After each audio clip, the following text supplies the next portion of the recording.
Hi everyone, and welcome to this episode of Shortcut, mini episodes for community workers and health workers, brought to you by the Community Legal Education Branch at Legal Aid New South Wales. The information we're going to be talking about today is Robodebt. We're obviously recording this in New South Wales. However, the information that we will be discussing is relevant to the whole of Australia, and we just wanted to thank Victoria Legal Aid for all of their hard work in getting this up and running. So thank you.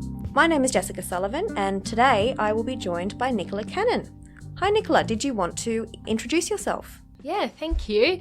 So my name's Nicola Cannon, and I'm a lawyer in the government law team at Legal Aid.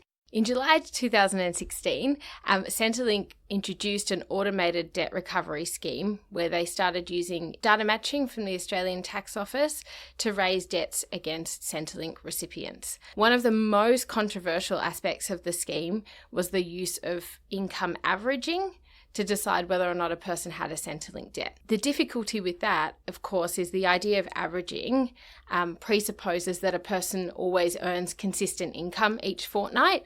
But what we know with lots of the people that we've seen affected by Robodebt is that casual workers, students, seasonal workers are not always earning consistently fortnight to fortnight. Their income goes up and down.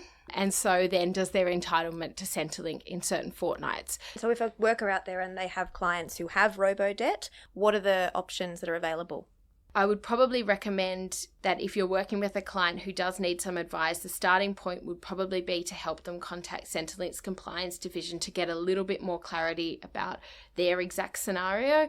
The phone number for that section is 1800 086 400. And if that doesn't resolve the issue for them, yes, then we would recommend that they contact Legal Aid and book in for an advice appointment. So if someone has a Robodebt or is somewhere in the system connected to a Robodebt, is it affecting their payments that they still may be getting from Centrelink now? So if they are a current Centrelink recipient, then Centrelink's automatic position with debts is that they will take 15% of a person's Centrelink payment each fortnight to repay that debt.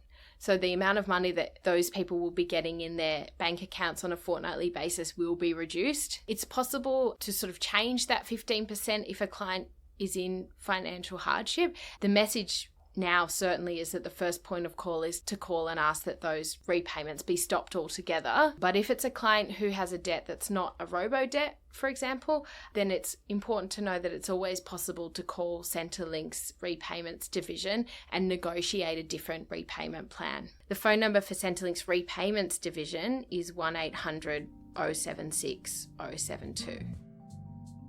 So this was just a quick overview of Robodebt, but if you want to know more about the class action and the test case that has been run by Victoria Legal Aid, please just jump over to the next episode and listen to the Law for Community Workers on the Go full episode about Robodebt. Thanks so much for joining us today in this episode of Shortcut.